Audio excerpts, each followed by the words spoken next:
الرحمن الرحیم وما الحیاۃ الدنیا الا لعب ولهو وللدار الآخرۃ خیر للذین یتقون افلا تعقلون صدق اللہ العظیم وصدق رسولہ النبی الکریم الامین بجاہ النبیین ان اللہ وملائکتہ یصلون علی النبی یا ایہا الذین آمنوا صلوا علیہ وسلموا تسلیما۔ عظیم عبادت ہے صلوات، ذرا مل کے پڑھیے الصلاۃ والسلام علیک یا سیدی یا رسول اللہ وعلی آلک واصحابک یا سیدی یا حبیب اللہ، الصلاۃ والسلام علیک یا سیدی یا نبی اللہ وعلی آلک واصحابک یا سیدی یا خاتم النبیین۔ تمام تعریف و توصیف اللہ مجدہ الکریم کی، جو ذات ببرکات بھی ہے اور خالق کائنات بھی ہے، جو تمام جہانوں کا بنانے والا ہے، وہی معبود ہے، وہی عبادت اور سجدے کے لائق ہے۔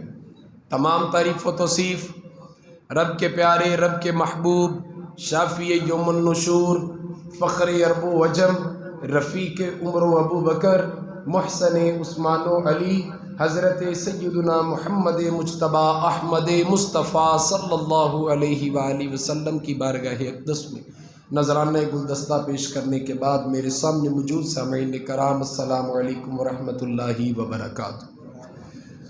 عزیز دوستو، بزرگوں اور پیارے بچوں، اللہ تبارک و تعالیٰ نے قرآن مجید فرقان حمید کی سورہ انعام کی آیت نمبر 32 میں ارشاد فرمایا، وَمَا الْحَيَاةُ الدُّنْيَا إِلَّا لَعِبٌ وَلَهْوٌ، کہ دنیا کی زندگی کچھ نہیں سوائے کھیل کود کے۔ دنیا کی زندگی کچھ نہیں سوائے کھیل کود کے۔ وَلَلدَّارُ الْآخِرَةُ، اور یہ آخرت کا گھر ہے، اور یہ بھی ان کے لیے ہے، خیر للذین یتقون، جو خیر کا کام کر کے جاتے ہیں، جو اللہ کے نیک بندے ہیں، آخرت ان کے لیے ہے۔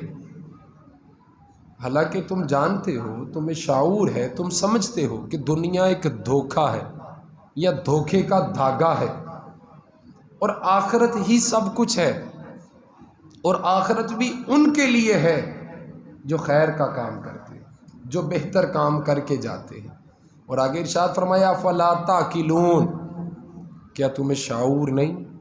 تم جانتے نہیں کہ دنیا کیا ہے؟ کیا تم سمجھتے نہیں؟ تمہیں عقل نہیں کہ دنیا کیا ہے؟ قرآن مجید کی تمام وضاحتوں نے اور ہمارے بزرگان دین نے، صوفیاء نے، علماء حق نے ساری زندگی اسی بات کے لیے تگ و دو کی ہے کہ وہ امت کو بتا سکیں کہ دنیا کیا ہے۔ وہ دنیا کے لیے لوگوں کے دلوں میں بیزاری پیدا کر سکیں، دنیا کے بارے میں لوگوں کو بتا سکیں، ان کے دلوں میں اتار سکیں کہ دنیا سوائے کھیل کود کے کچھ نہیں۔ یہ سلسلہ حضرت امام زین العابدین سے لے کر آج تک جو علماء ہیں، صوفیاء ہیں، ان تک چلا آ رہا ہے کہ وہ اسی جد و جہد میں لگے ہوئے ہیں کہ بندہ دنیا سے کٹ کے اللہ کے ساتھ جڑ جائے۔ اسی طرح اولیاء کی صف کے اندر کچھ قرون اولیٰ کے لوگ ہیں جو صوفیاء کی صف میں سابقون الاولون کہلاتے ہیں۔ ان میں ایک بہت بڑا نام حضرت داتا گنج بخش علی حجویری رحمۃ اللہ علیہ کا، حضرت ابو الحسن سید علی بن عثمان حجویری رضی اللہ تعالیٰ عنہ۔ داتا صاحب کے وصال کو تقریباً 1000 سال ہونے کو ہیں، تقریباً 1000 سال ہونے کو ہے داتا صاحب کے وصال کو۔ آج لوگ سمجھتے ہیں کہ شاید کوئی نئی بات ہے۔ داتا صاحب کو 1000 سال ہونے کو ہیں، اور اس بات پر اگر بندہ ٹھنڈے دماغ سے سوچے نا، سکون کے ساتھ، تو وہ یہ بات سمجھ جائے گا کہ 1400 سال کے بعد داتا صاحب کو آج بھی اسی طرح یاد رکھا جاتا ہے۔ اب دیکھیں کہ اسلام کی تاریخ 1400 سال کی ہے، اور داتا صاحب 1000 سال پہلے کے، یعنی کہ آپ صلی اللہ علیہ وسلم کے ظاہری وصال کے 450-500 سال بعد کے ہوں گے۔ ابھی داتا صاحب فرماتے ہیں کہ میں کسی کا مرید ہوں، میرا کوئی پیر ہے، میں نے کسی کی فرما برداری اور خدمت کی ہے، اور اس سے یہ بات پتہ چلتی ہے یہ کوئی نئی ایجاد نہیں ہے، یہ 1000 سال پہلے اگر ہو رہا ہے تو یہ ہوتا آ رہا تھا، تو داتا صاحب نے اس پر عمل کیا۔ تھوڑا سا ٹھنڈے دماغ سے اگر آپ سمجھیں تو آپ کو سمجھ آئے گی کہ داتا صاحب فرماتے ہیں کہ میں کوئی عام انسان یا عام گھرانے کا بندہ نہیں ہوں، میں سید ہوں اور مدینے والے محبوب کی اولاد ہوں۔ اس کے باوجود میں کہیں گیا ہوں، میں نے تربیت لی ہے، میں نے خدمت کی ہے، مجھے مقام ملا ہے۔ آج لوگ سمجھتے ہیں کہ شاید یہ عرس منانا کوئی نئی بات ہے، یہ طریقت، تصوف، یہ بیعت کرنا، مرید ہونا، پیر بننا، یہ خلافت، یہ شاید کوئی نئی بات ہے، حالانکہ یہ نئی بات نہیں ہے۔ داتا صاحب نے کشف المحجوب 1000 سال پہلے لکھی، اور یہ کشف المحجوب آج بھی اصل حالت میں موجود ہے۔ داتا صاحب نے اس کے اندر اپنے تمام اذکار شامل فرمائے۔ داتا صاحب فرماتے ہیں کہ میں ہندوستان کے اس علاقے میں آیا اپنے مرشد کے حکم پر جہاں پر مجھے تمام سہولیات میسر نہیں تھی، لیکن میں تبلیغ کے لیے لوگوں کو سنت اور شریعت کا بتانے کے لیے مرشد کے حکم پر یہاں پر آیا۔ اگر آپ 1000 سال پہلے لاہور کا نقشہ دیکھیں تو آپ کو کیا نظر آئے گا؟ وہاں پر تو ترقی نہیں تھی نا، ایک پنڈ تھا، ایک آبادی تھی، اس کے سوا کچھ نہیں تھا، اور آبادی کے پاس سے ایک دریا گزرتا تھا جسے راوی کہتے ہیں۔ داتا صاحب فرماتے ہیں میں وہاں پر آیا۔ اب لوگوں کو داتا صاحب کے نام سے بڑا اختلاف ہے۔ داتا صاحب کا عرس آ رہا ہے، 18، 19، 20 سفر المظفر ہوتی ہے، اور داتا صاحب کے حوالے سے کچھ باتیں عنوان گفتگو رہیں گی۔ شانیں بہت ساری ہیں، کرامات بھی بہت ساری ہیں، آپ کی زندگی کے واقعات، خیالات بہت سارے ہیں، لیکن ہم نے آج سوچا کہ ہم آج تعلیمات داتا علی حجویری پہ بات کریں، کشف المحجوب پہ بات کریں۔ ہم بتائیں گے کہ داتا صاحب شرک اور بدعت کا حکم نہیں دیتے تھے، بلکہ قرآن و سنت پر عمل کرنے کا حکم دیتے تھے۔ داتا صاحب، داتا کا مطلب ہوتا ہے دینے والا، اور لوگ جو اختلاف رکھتے ہیں وہ معاذ اللہ کہتے ہیں کہ داتا خدا کا صفاتی نام ہے۔ آپ اللہ کے جو 99 نام ہیں صفاتی، ان کو اٹھا کر دیکھ لیجئے، ان میں داتا لفظ نہیں ہے، نہیں ہے۔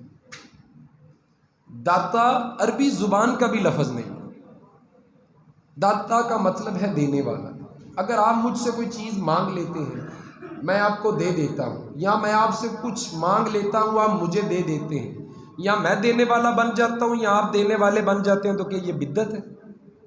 یہ شرک تو نہیں، یہ تو کوئی گناہ نہیں ہے۔ اگر میں آپ سے کوئی مسئلہ پوچھ لوں، آپ مجھے اس کا جواب دے دیں، اس کا مطلب آپ مجھے دینے والے بنے، تو یہ تو کوئی بدعت نہیں ہے۔ دینے والا بدعتی تو نہیں ہوتا۔ اب دیکھیں قرآن مجید میں ہم دعا مانگتے ہیں رب ارحمہما کما ربیانی صغیرا، اے پروردگار ان کو بخش دے جو بچپن میں میرے رب بنے۔ اب قرآن پاک ماں باپ کو رب کہہ رہا ہے، معاذ اللہ، کیا یہ شرک ہے؟ نہیں۔ یہاں پر رب اللہ اور معنوں میں ہے، اور ماں باپ رب اور معنوں میں۔ داتا صاحب کا معروف لقب ہے داتا، دینے والا، کیونکہ داتا صاحب نے اپنی کتاب میں لکھا ہے کہ میں نے ساری زندگی صرف دیا ہے، لیا نہیں، اس لیے آپ کو داتا کہا جاتا ہے، دینے والا۔ اور داتا معاذ اللہ اللہ کا نام نہیں ہے، یہ اللہ کے بندوں کا نام ہے، اور یہ ایسا نام ہے جو اللہ کے ساتھ بندے کو جوڑ دیتا ہے، اللہ کی یاد آ جاتی ہے۔ داتا آپ کا معروف لقب ہے۔ کچھ لوگ الجھاؤ پیدا کرتے ہیں، جان بوجھ کے بریک بریک باتوں پہ نقطے لگاتے ہیں کہ یہ کیوں ہے، کیسے ہے، کس طرح۔ اس طرح نہیں ہونا چاہیے۔ اگر ابھی آپ کو کوئی بندہ آ کر کہہ دے کہ جناب جمعۃ المبارک نہیں کہنا چاہیے کیونکہ یہ بدعت ہے، آپ صلی اللہ علیہ وآلہ وسلم نے نہیں فرمایا کسی کو جمعہ مبارک، کسی کو مبارک نہیں دینی چاہیے جمعے کی، تو یہ کرنے والی بات ہے۔ عید مبارک کہہ سکتے ہو، چھوٹی عید مبارک کہہ سکتے ہو، بڑی عید مبارک کہہ سکتے ہو۔ ابھی اس نادان کو شاید پتہ نہیں کہ حضور صلی اللہ علیہ وآلہ وسلم نے فرمایا یہ جو جمعہ کا دن ہے یہ میرے مومنوں کے لیے تمام عیدوں سے بھی بڑی عید کا دن۔ اس میں اللہ تبارک و تعالیٰ کی خاص رحمتیں نازل ہوتی ہیں، اللہ گناہ گاروں کو بخشتا ہے۔ تو پھر کیوں لوگ اس طرح کے نکتے لگاتے ہیں، جان بوجھ کے تنقید کی اینک ڈال کے رکھتے ہیں، جان بوجھ کے لوگوں کا ایمان خراب کرنے کی کوشش کرتے ہیں۔ ہم سے کوئی بندہ مسلمان تو ہوتا نہیں، اور ہر جمعے اپنی زبان کی وجہ سے 2-4 لاکھ لوگوں پہ کافر ہونے کا فتویٰ لگا دیتے ہیں۔ نہیں جناب وہ تو اس طرح کر رہا ہے، وہ بھی کافر، وہ بھی کافر، وہ بھی کافر۔ معاذ اللہ یہ کام نہیں ہونا چاہیے، اس سے بچنا چاہیے، اس طرح کے الجھاؤ میں نہیں پڑنا چاہیے۔ داتا صاحب بابا فرید رحمۃ اللہ علیہ اور سرکار غوث پاک رضی اللہ تعالیٰ عنہ، یہ وہ بزرگ نہیں ہیں کہ جن کی تاریخ دفن ہو چکی ہے، یہ وہ بزرگ نہیں ہے کہ جن کے واقعات جو زندگی کے ہیں وہ دفن ہو چکے ہیں۔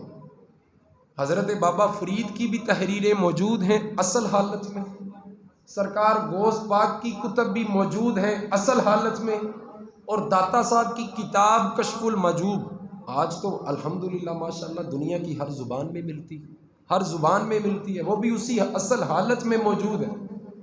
اگر میں کشف المحجوب پہ آ کے بات کروں تو آپ کی توجہ چاہوں گا۔ کشف المحجوب لوگ نام تو لیتے ہیں لیکن اسے پڑھ نہیں پاتے۔ آپ کشف المحجوب پڑھیں گے نا، کشف المحجوب تو سب سے پہلے اس کے اندر ملنگوں کا داخلہ بند ہے۔ ملنگ کشف المحجوب میں داخل نہیں ہو سکتے۔ کیوں؟ کیونکہ داتا صاحب ملنگوں کے بالکل برعکس ہیں۔ داتا صاحب نے ساری زندگی یہ جو ملنگ تلنگ بنے ہوئے ان کی مخالفت کی ہے۔ اگر آپ کشف المحجوب پڑھیں گے تو آپ کو ملے گا کہ داتا صاحب عورتوں کے کھلے عام مزاروں میں بازاروں میں جانے کے خلاف ہے۔ آپ اس کے برعکس سوچتے تھے۔ اگر آپ کشف المحجوب پڑھیں گے تو آپ کو ملے گا کہ داتا صاحب نے یہ کبھی نہیں فرمایا کہ منڈی سے یا پنڈی سے ایک جھنڈا اٹھاؤ اور پیدل میرے دربار کی طرف آنا اور آ کر صرف سندل سے میرے دربار کو غسل دینا، کسی اور پانی سے غسل نہ دینا، یہ نہیں فرمایا داتا صاحب۔ اگر آپ پڑھیں گے تو مشکل پڑے گی، پریشان ہو جائے گا بندہ کہ ہم کیا سمجھتے رہے اور یہ کیا لکھا ہوا۔ داتا صاحب نے سب سے پہلے اپنی کتاب کے اندر جو باب باندھا ہے وہ علم کا ہے، سب سے پہلا باب علم کا ہے۔ داتا صاحب علم سے شروع ہوتے ہیں، علم، عمل، فخر، عاجزی، ملامت، سادگی، یہاں تک کہ آپ نے شریعت میں جو بولنے کا طریقہ ہے وہ بھی بیان فرمائے، جو شریعت میں چلنے کا طریقہ ہے وہ بھی بیان فرمائے۔ داتا صاحب نے علم سے باب باندھا۔ اعلیٰ حضرت فاضل بریلوی رحمۃ اللہ علیہ، آپ سے کسی نے پوچھا کہ حضرت آج ہم درباروں میں جاتے ہیں، ہم سنا کرتے تھے اپنے بڑوں سے کہ لوگ درباروں میں جاتے ہیں اور جا کر دعا کرتے ہیں، ان کی دعائیں مستجاب ہو جاتی ہیں، قبول ہو جاتی ہیں، لیکن آج ہم دیکھتے ہیں ہم درباروں پہ جاتے ہیں ہماری دعائیں قبول نہیں ہوتی، وجہ کیا ہے؟ تو اعلیٰ حضرت فرمانے لگے کہ اب لوگ درباروں پہ وہ ناجائز کام کرتے ہیں جس کی وجہ سے جو صاحب مزار ہیں وہ ناراض ہو جاتے ہیں۔ پہلے یہ کام نہیں ہوتے تھے، سنت و شریعت کی پابندی ہوتی تھی۔ جب کوئی بندہ اہل مزار کے پاس جاتا تھا اور دعا مانگتا تھا، فاتحانی کرتا تھا، تو وہ اللہ کی بارگاہ میں اس کے حق میں سفارش کرتے تھے۔ لیکن اب یہ سفارش کا سلسلہ اس لیے ختم ہو گیا ہے کہ تم نے وہاں پر کام ناجائز شروع کر دیے، اور جب وہ تم سے ہے ہی ناراض تو وہ تمہاری سفارش کیسے کریں گے؟ جب وہ تم سے بات ہی نہیں کرنا چاہتے تو وہ تمہاری سن کے خدا تک پہنچائیں گے کیسے؟ فرمایا یہ جو میلے ٹھیلے کا کام آ چکا ہے، یہ جو ناچ گانے ڈھول ڈمکا چل رہا ہے درباروں پہ، یہ جو صاحب مزار ہیں ان کی تربیت نہیں تھی، یہ کام ان کے برعکس ہے۔ اگر آپ آج بھی داتا صاحب کے مزار پہ جائیں گے تو وہاں پر عورتوں کا جو داخلی راستہ ہے وہ بالکل الگ ہے، بالکل الگ ہے۔ داتا صاحب کی قبر کے پاس بھی وہ عورتیں نہیں آ سکتی، کیونکہ جنہوں نے وہ دربار قائم کیا یا اس کی نشاندہی کی، انہوں نے پڑھا ہوا ہے داتا صاحب کی کشف المحجوب میں کہ داتا صاحب عورتوں کے کس قدر برعکس تھے، کس طرح مخالف تھے، کہ عورتوں کا مزاروں پہ آنا، بازاروں میں جانا بالکل غلط ہے۔ پہلی بات داتا صاحب نے یہ کی ہے علم کی۔ آپ نے قرآن سے ایک آیت لی داتا صاحب نے، داتا صاحب نے کشف المجوب میں جو بھی باب باندھا ہے اس میں ایک واقعہ، ایک مثال اور ایک آیت اور ایک حدیث ضرور لکھی۔ سب سے پہلے آپ نے فرمایا علم کے حوالے سے انما یخشی اللہ من عبادہ العلماء، انما یخشی اللہ من عبادہ العلماء۔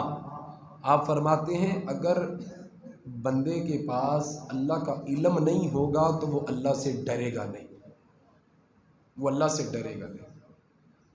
جب تک اس کے پاس علم نہیں آئے گا تو اسے منزل نہیں ملے گی۔ عرض کی حضور منزل کیسے ملے گی؟ فرمایا سب سے پہلے اسے قرآن پڑھنا پڑے گا یا مصطفیٰ کا فرمان پڑھنا پڑے گا۔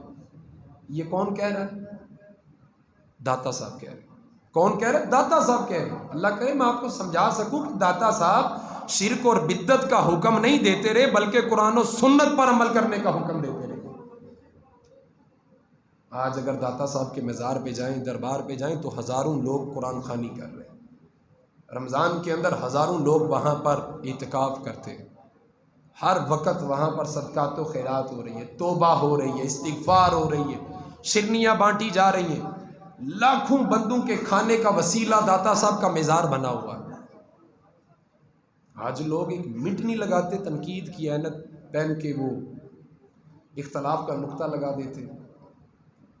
ہزاروں لوگوں میں سے اگر ایک بندہ وہاں پر کوئی ناجائز حرکت کر دیتا ہے تو تم صرف اسے کیوں دیکھتے ہو؟ تم اسے کیوں نہیں دیکھتے جو بوضو ہو کے قرآن کی تلاوت وہاں پر بیٹھ کے کر رہا ہے؟ اگر ایک بندہ وہاں پر کوئی ایسی حرکت کر دیتا ہے، آپ جا کر بیٹھ جائیں، سارا دن بیٹھے رہیں، آپ کو کوئی بندہ اس قبر کو سجدہ کرتا ہوا نظر نہیں آئے، وہاں پر بڑی سخت پابندی خیال رکھا جاتا ہے۔ لیکن اگر کوئی بندہ یہ کہہ دے کہ داتا صاحب کے مزار پہ سجدے ہوتے ہیں معاذ اللہ، اس نے دیکھا نہیں، وہ گیا نہیں، اس کے پاس ثبوت نہیں، تو وہ کیسے الزام لگا سکتا ہے ایک نیک بزرگ پہ؟ اتنے بڑے نیک بزرگ کے جن کے بارے میں سرکار عبد القادر جیلانی الحسنی والحسینی المعروف غوث پاک رضی اللہ تعالیٰ عنہ فرماتے ہیں، آپ فرماتے ہیں کاش کہ میری زندگی میں علی عثمان حجویری زندہ ہوتے تو عبد القادر ان کا مرید ہوتا۔ اتنے بڑے بزرگ کے بارے میں لوگ سمجھ نہیں پاتے، سوچ نہیں پاتے کہ وہ اپنی واہ واہ بنانے کے لیے، بلے بلے کرانے کے لیے اختلاف کا نقطہ لگا دیتے۔ اگر کوئی بندہ ہزاروں میں ایک غلط کام کر رہا تو تم اسے اس کی غلطی کیوں نہیں سمجھتے؟ تم اسے اہل سنت کے ساتھ کیوں جوڑ دیتے؟ اگر آپ کی جماعت کا، آپ کے فرقے کا کوئی بندہ شراب پی کے مر جائے یا شراب پی کے کوئی بدکاری کر بیٹھے یا اس سے کوئی غلطی ہو جائے تو ہم تو یہ نہیں کہتے کہ تمہاری جماعت یہی سکھاتی ہے کہ تم یہ کام کرو۔ اس طرح کے کام نہیں کرنے چاہیے، اس طرح کے الجھاؤ نہیں پیدا کرنا چاہیے۔ داتا صاحب فرماتے ہیں جو شخص بغیر علم کے فقیری کرے گا، جو شخص بغیر علم کے فقیری کرے گا وہ اس طرح ہے کہ جس طرح ایک بیل کنویں کے ارد گرد پانی نکالنے کے لیے گھومتا رہتا ہے، اس کی کوئی منزل نہیں ہوتی، ساری زندگی بس وہ وہیں چکر لگاتا رہتا ہے۔ آپ فرماتے ہیں جب اللہ کے قرآن کا علم حاصل کرو، پھر اس کے بعد اللہ کے نبی کے فرمان کا علم حاصل کرو، پھر اللہ تمہیں منزل بھی عطا فرما دے گا۔ اگر منزل چاہتے ہو تو پھر اللہ رسول کے فرمان کو، قرآن کو پڑھنا پڑے گا۔ اور داتا صاحب نے یہاں پر ایک حدیث لکھی ہے، نسائی شریف میں 5539 نمبر حدیث ہے۔ داتا صاحب نے یہ حدیث لکھی ہے کہ حضور صلی اللہ علیہ وآلہ وسلم اکثر ایک دعا فرمایا کرتے تھے۔ وہ دعا کیا تھی؟ اللہم انی اعوذ بک من علم لا ینفع، اے پروردگار مجھے اس علم سے بچائے رکھنا جو علم تو ہو مگر اس پہ عمل نہ ہو۔ اے پروردگار مجھے اس علم سے بچائے رکھنا جو علم میرے پاس تو ہو لیکن اس کا کوئی نفع میرے پاس نہ ہو۔ یہ بات آپ نے اس لیے کی کیونکہ بہت سارے ایسے لوگ ہیں جنہیں بہت علم ہے، جو سمجھتے ہیں میں قرآن جانتا ہوں، حدیث جانتا ہوں، فتویٰ لینا تو مجھ سے لے لو۔ بہت سارے ایسے لوگ ہیں جو بڑے بڑے نعرے مار دیتے ہیں اپنے بارے میں، اور بہت سارے ایسے لوگ ہیں جن کے پاس علم ہے اور عمل نہیں، اور بہت سارے ایسے ہیں جن کے پاس علم بھی نہیں۔ ان کے بارے میں داتا صاحب نے فرمایا کہ حضور یہ دعا فرمایا کرتے تھے کہ یا اللہ اگر علم دینا ہے تو علم کے ساتھ عمل دینا، اور وہ علم دینا جس کا نفع بھی تو عطا فرمائے۔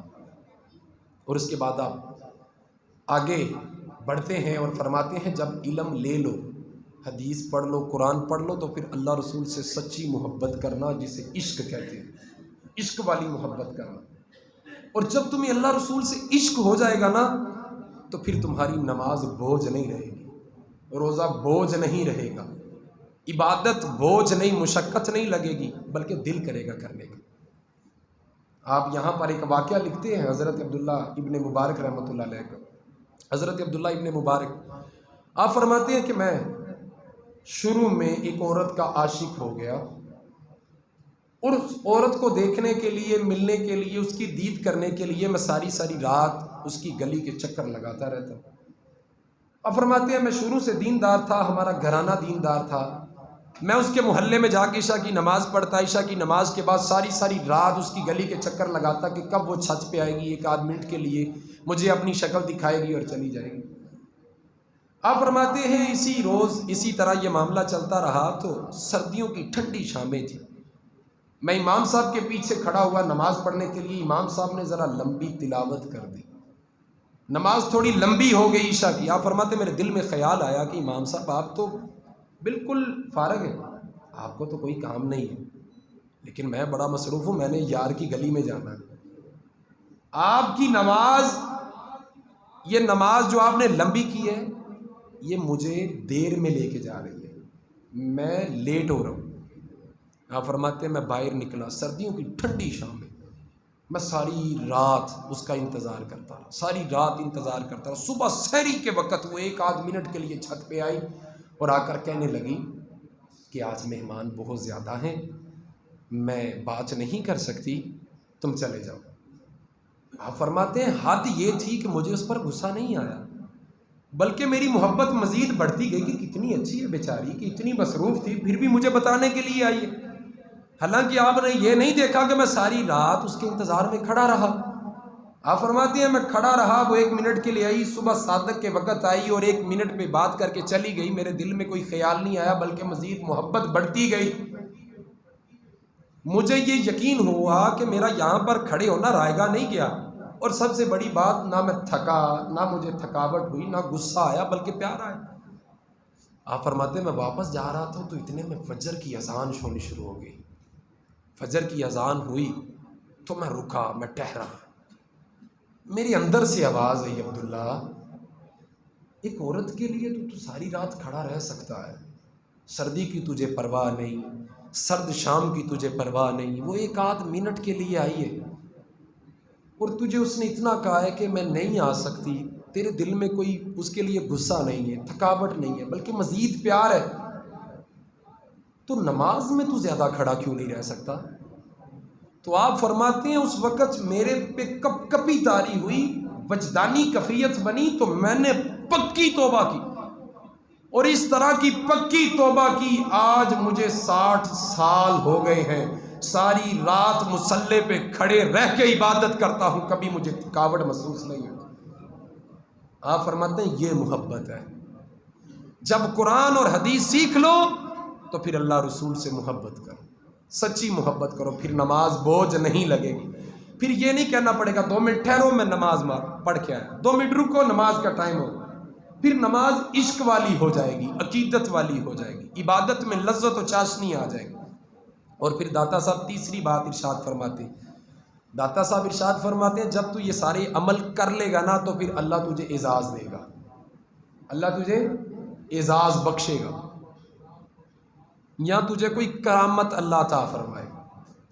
اور پھر ساتھ ہی آگے آپ ارشاد فرماتے ہیں جب بھی کوئی اعزاز ملا یا جب بھی اللہ کی طرف سے کوئی کرامت ملی تو وہ زیادہ چلے کاٹنے کی وجہ سے نہیں ملے گی، کالا جادو، نیلا جادو، پیلا جادو کرنے کی وجہ سے نہیں ملے گی۔ آپ فرماتے ہیں جب بھی کوئی شان اور یا کرامت ملی وہ اللہ رسول کی سنت و اتباع پر عمل کرنے پر ملے گی، اس کے علاوہ کوئی شان اور کرامت نہیں ملے گی۔ داتا صاحب نے ایک بزرگ کی بات لکھی ہے جو تابعی بزرگ ہے، تابعی اس سے کہتے ہیں جو صحابہ کے شاگرد ہوتے ہیں۔ ایک تابعی بزرگ ہے، وہ مدینے سے دور فرات کے کنارے سارا دن ساری رات عبادت کیا کرتے تھے، صبح فجر سے لے کے عصر تک بکری کو چرایا کرتے تھے، اور بکریوں کو جب چرا رہے ہوتے تو تب بھی نوافل ادا کر رہے ہوتے، جب بکریاں رات کو آرام کر رہی ہوتی پھر بھی عبادت میں مشغول ہوتے. ایک بدشخص بڑی دور سے ان کا نام سن کے آیا کہ میں نے ان کی زیارت کرنے جانا ہے. وہ اس آبادی میں آیا, اس نے آ کر کہا کہ حضرت مجھے ان بزرگوں کے پاس جانا ہے جو تابعی ہیں, عبادت گزار ہیں, شب زندہ دار ہیں, مجھے ان کی زیارت کرنی ہے. تو ان لوگوں نے بتایا کہ بابا جی کسی کو ملنا پسند نہیں کرتے, وہ اپنی عبادت میں مشغول رہتے ہیں, وہ نوافل ادا کرتے رہتے ہیں, ان کی ملاقات کا کوئی ٹائم نہیں. اس نے کہا میں بڑی دور سے آیا ہوں, مل کے تو جاؤں گا.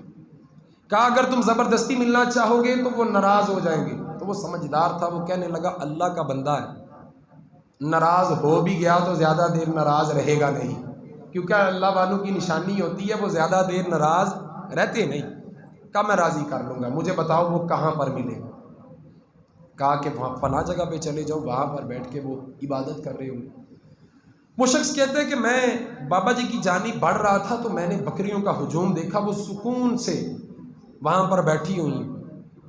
وہ شخص کہتا ہے میں تھوڑا اور آگے گیا تو میں نے دیکھا ایک بھیڑیا ان بکریوں کو چرا رہا ہے, ان کی حفاظت کر رہا ہے, ان کی دیکھ بھال کر رہا ہے. وہ شخص کہتا ہے کہ میں بڑا تعجب میں چلا گیا, حیران ہوا. میں نے کہا کہ یہ بھیڑیا تو بکریوں کو کھایا کرتا ہے, اور بھیڑیا بکریوں کی دیکھ بھال کیسے شروع کر دی بھیڑیا نے. وہ شخص وہاں پر پہنچا, آپ نوافل ادا کر رہے تھے, آپ نے سلام پھیرا, سلام پھیرنے کے بعد آپ نے پوچھا شخص کیوں آیا. اس نے کہا حضرت آپ کی زیارت کو آئے ہو. آپ نے فرمایا ملاقات تو نہیں ہو سکتی. اس نے کہا اب آ گئے ہوں تو قبول فرما لیں. آپ نے فرمایا بیٹھو, پوچھو کیا بات ہے, کیا چاہتے ہو, کیا تمنا ہے, کیا آرزو ہے. وہ کہنے لگا حضرت سب سے پہلے تو ایک بات دریافت فرمائے, آپ مجھے یہ بتائیں کہ بکریوں کی بھیڑیوں سے کب سے صلح ہو گئی. حالانکہ بھیڑیے تو بکریاں کھایا کرتے ہیں, اور یہاں پر میں دیکھ رہا ہوں کہ بھیڑیا بکریوں کی حفاظت کر رہا ہے. یہ کیا معاملہ ہے, کیا ماجرا ہے, یہ کیسے ممکن ہوا.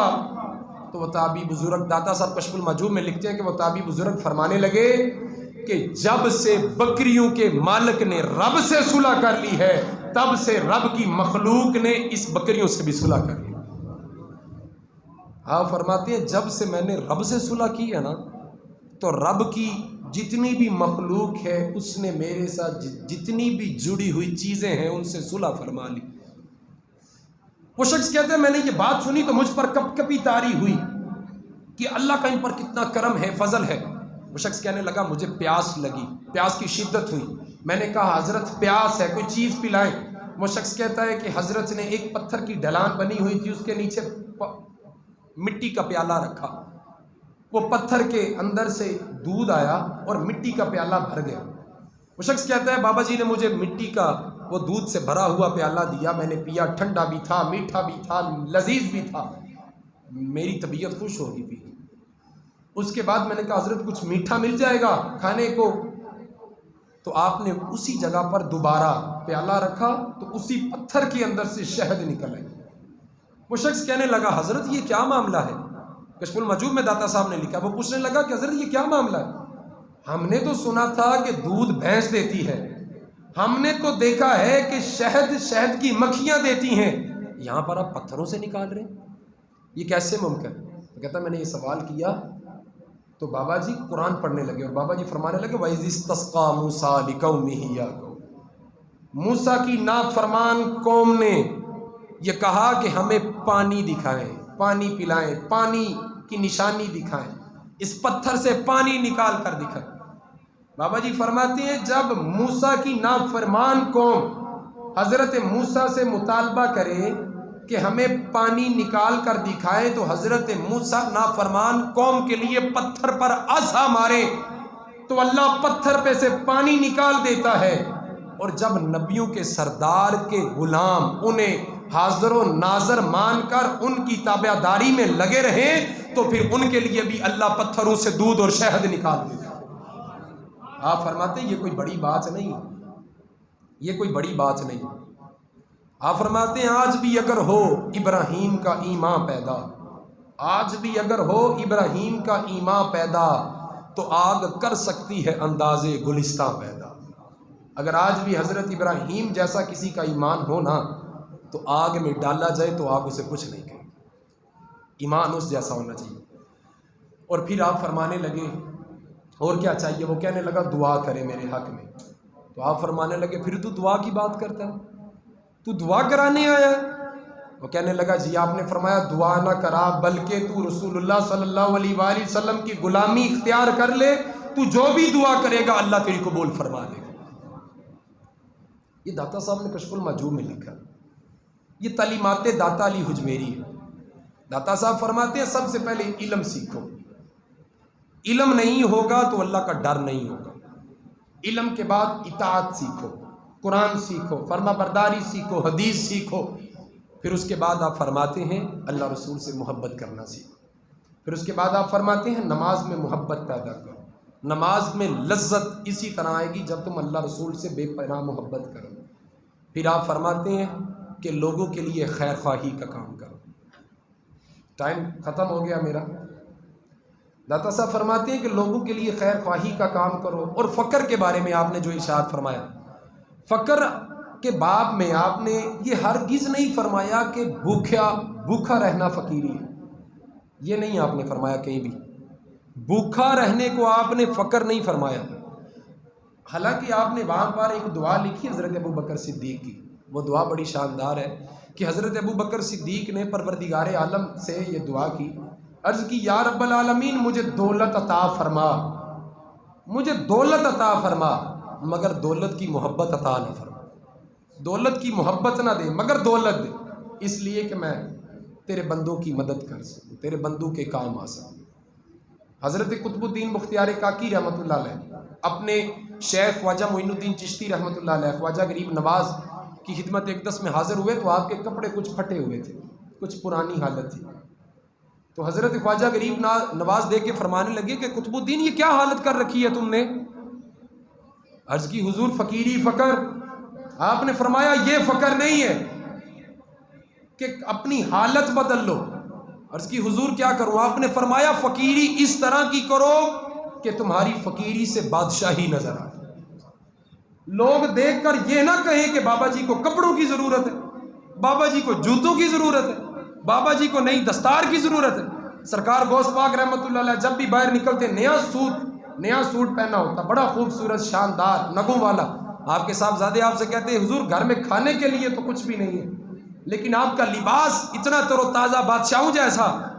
تو آپ فرمایا کرتے تھے کہ جو گھر میں نہیں ہے یہ ہمارا احسار ہے، ہم قربان کر دیتے ہیں، اور جو ہم نے پہن رکھا ہے یہ اس لیے کہ لوگ دیکھ کے یہ نہ کہیں انہیں لباس کی ضرورت ہے، لوگ دیکھ کے کہیں کہ ماشاءاللہ یہ فقیری میں بھی شہنشاہ نظر آتے ہیں۔ آپ نے فقر کے باب میں فرمایا کہ خوبصورت لباس پہنو، دنیا میں رہو مگر دنیا کی محبت دل میں نہ رکھو۔ پھر اس کے بعد آپ نے فرمایا کبھی بھی کسی کا برا نہ چاہو، کبھی بھی کسی کا برا نہ چاہو۔ آپ کی سیرت کے بارے میں ایک اور کتاب میں لکھا ہے، کشف المحجوب میں یہ واقعہ نہیں ہے، کہ آپ دریائے راوی کے کنارے کشتی پہ بیٹھ کے جا رہے تھے کہیں سے، تو آپ کی عادت مبارکہ تھی کہ آپ داتا صاحب ہر وقت نہ اپنے بال منڈوا کے رکھتے تھے، ٹنڈ زیادہ ان کی ہوتی تھی، سر پہ کوئی بال نہیں ہوتا، تو آپ نے سر پہ ایک رومال باندھا ہوا تھا، تو پاس سے ایک نوجوانوں کی کشتی گزری، تو آپ نے سر کھجلانے کے لیے اپنی دستار کو اتارا، ٹوپی کو اتارا، خارش کی تو دوبارہ ٹوپی سر پہ پہن لی، تو وہ جو نوجوان پاس سے گزرے وہ ہنسنے لگے، اور دیکھو جی بابا جی دی ٹینڈ ویکھو ویکھو چناب چمکا مار رہی وغیرہ وغیرہ، اس طرح کی باتیں کرنے لگے۔ حالانکہ یہ نہیں کرنا چاہیے، نیک بزرگوں کے بارے میں یا کسی صاحب تقویٰ کے بارے میں کوئی بھی مذاقی الفاظ نہیں نکالنے چاہیے، اگر کوئی نکالے بھی تو اسے منع کرنا چاہیے۔ وہ نوجوان ہنسنے لگے، جو مرید پاس بیٹھے تھے انہیں بڑا غصہ آیا، کیونکہ مرید تو بہت محبت کرتے ہیں اپنے پیر سے، وہ تو برداشت نہیں کرتے کہ کوئی ان کی طرف انگلی بھی کرے۔ تو مرید نے عرض کی ان کے خلیفہ نے، حضور کہ آپ ان کے لیے دعا کریں، اللہ انہیں ہدایت دے یا اللہ انہیں غرق کر دے۔ نے فرمایا نہیں ایسی دعا میں تو نہیں کر سکتا، بڑا اظہار کیا حضور دعا کریں دعا کریں دعا کریں۔ آپ نے فرمایا کرو پھر دعا۔ آپ کے خلیفہ نے کہا جی کریں دعا۔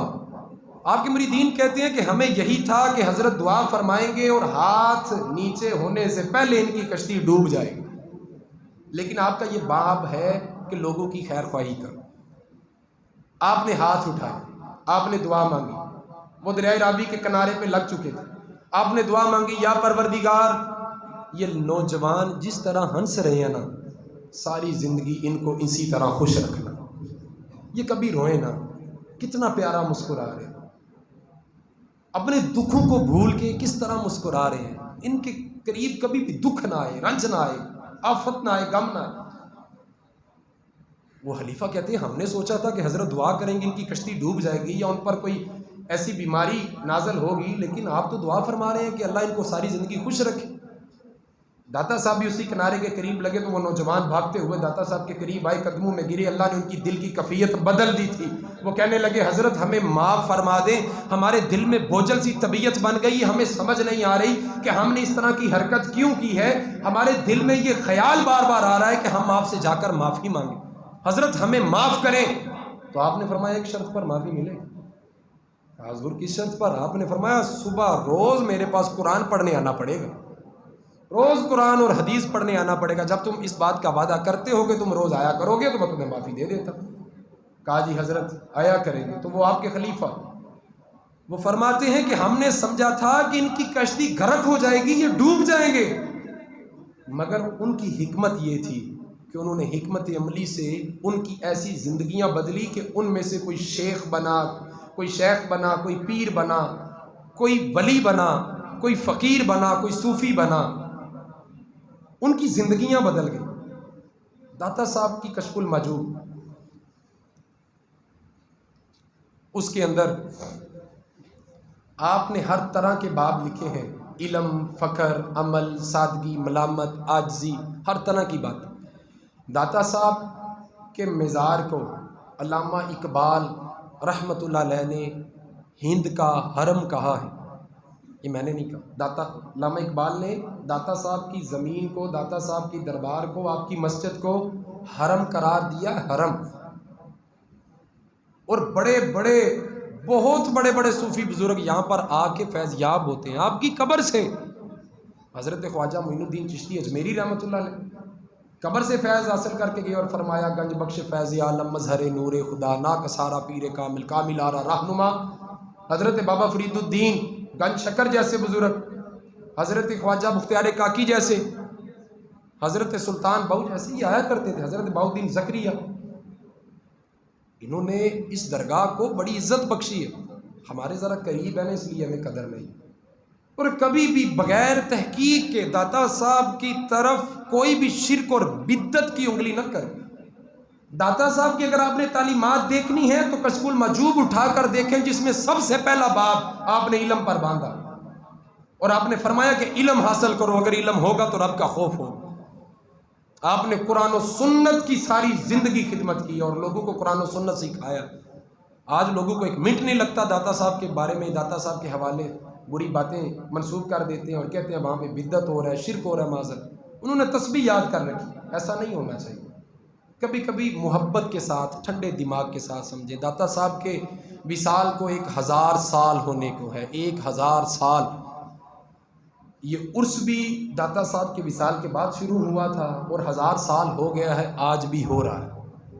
اور داتا صاحب آپ صلی اللہ علیہ وآلہ وسلم کی ظاہری زندگی کے 450-500 سال کے بعد اس دنیا میں آئے، تو آپ سید زادے ہیں، حضور صلی اللہ علیہ وآلہ وسلم کی اولاد میں سے ہیں۔ آپ فرماتے ہیں اس کے باوجود میں نے کسی کی خدمت کی ہے، کسی کے ہاتھ میں ہاتھ دیا ہے، کسی کو اپنا پیر چنا ہے، اس کی تابعداری کی ہے، پھر مجھے خلافت ملی ہے، پھر میں نے آ کے اپنے مرشد کے حکم پر ڈیوٹی کی ہے۔ مطلب یہ سلسلہ طریقت کا، تصوف کا، پیری مریدی کا، یہ نئی ایجاد نہیں ہے، یہ 1000 سال پرانا اگر داتا صاحب سے چلا آ رہا ہے تو اس سے پہلے بھی پھر چلا آ رہا ہے۔ ہاں، داتا صاحب کس سلسلہ میں بیعت تھے؟ داتا صاحب جنیدیہ سلسلہ میں بیعت تھے۔ حضرت جنید بغدادی رحمۃ اللہ علیہ آپ کی نسبت آپ کے ساتھ ہے، اور سرکار غوث پاک رحمۃ اللہ علیہ نے بھی داتا صاحب کے حوالے سے بڑے شاندار القابات سے آپ کو یاد فرمایا۔ داتا صاحب کا عرس آ رہا ہے، 18، 19، 20 سفر المظفر ہوتی ہے، ضرور اپنے گھروں میں فاتحہ خوانی کریں، اگر حاضری کا سبب بنے، ٹائم ملے، لاہور چکر لگے تو ضرور جایا کریں، دور سے سلام نہ کیا کریں، اندر جایا کریں، اندر جا کے جائیں تو صحیح، آپ کو راحت نصیب ہوگی، سکون ملے گا، کیونکہ یہ وہی جگہ ہے جہاں پر بیٹھ کے داتا صاحب نے ذکر اذکار کیے ہیں، وہاں پر اللہ کی رحمتیں نازل ہوتی ہیں۔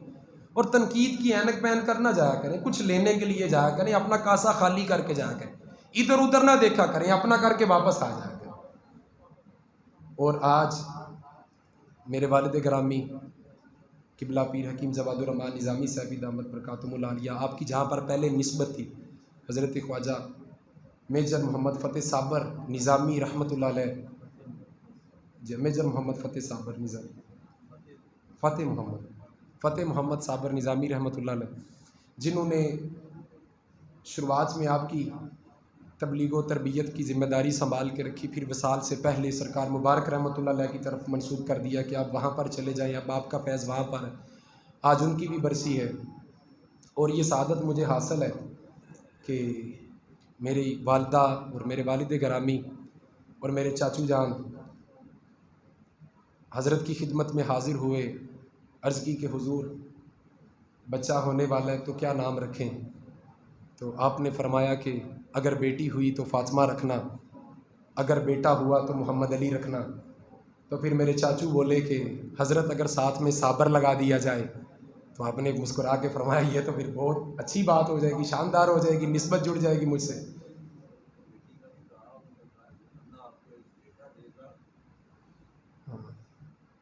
فرمایا کہ اللہ آپ کو ایک بیٹا دے گا، اس کا نام محمد علی صابر رکھنا۔ تو وہ نسبت میری تھی۔ میں 22 تاریخ کو، جزاک اللہ، یہ شرف ہے میرا، میں 22 تاریخ کو پیدا ہوا اور 21 تاریخ کو ان کا وصال ہوا، اور 21 کو ہم نے آپ کے لیے ختم قرآن رکھا تھا، وہ کیا، لیکن اس کے بعد حضرت نے فرمایا کہ ان کی نسبت اتنی ہے، کیونکہ حضرت سیفی ہیں میرے والد گرامی، لیکن آپ کی سب سے زیادہ پہچان نظامی صاحب کے نام سے ہے، اور نظامی صاحب کا لقب آپ کو اسی آستان سے ملا ہے، اور اس نام میں اتنی برکت ہے کہ آج بھی آپ کو بہت زیادہ اکثریت آپ کے اصلی نام سے نہیں جانتی، بلکہ نسبت کے نام سے جانتی۔ اور مجھے بھی بہت ساری اکثریت میں لوگ محمد علی کے نام سے نہیں بلکہ صابر کے نام سے جانتے، اور میرے والد گرامی بھی بڑی محبت سے صابر پیا، بڑے پیار سے، جب بڑا پیار ہو نا، بڑی موج میں بڑی محبت ہو تو پھر صابر پیا کہہ کے پکارتے ہیں، پھر پتہ ہوتا ہے کہ آج بڑے شاندار خوشگوار موڈ میں۔ تو یہ اسی نسبت کے ساتھ، تو آج ان کا بھی ختم قرآن ہے، ان کا بھی عرس مبارک ہے، تو ختم قرآن میں ضرور شرکت کیجیے گا، اس سال ثواب کی جو محفل ہے اس میں شرکت فرمائیں۔ اور سب سے بڑی جو نسبت ہے ہمارے پاکستان میں، پاک و ہند میں، داتا صاحب کی، داتا صاحب سلطان ہیں ولیوں کے، بادشاہ ہیں ولیوں کے۔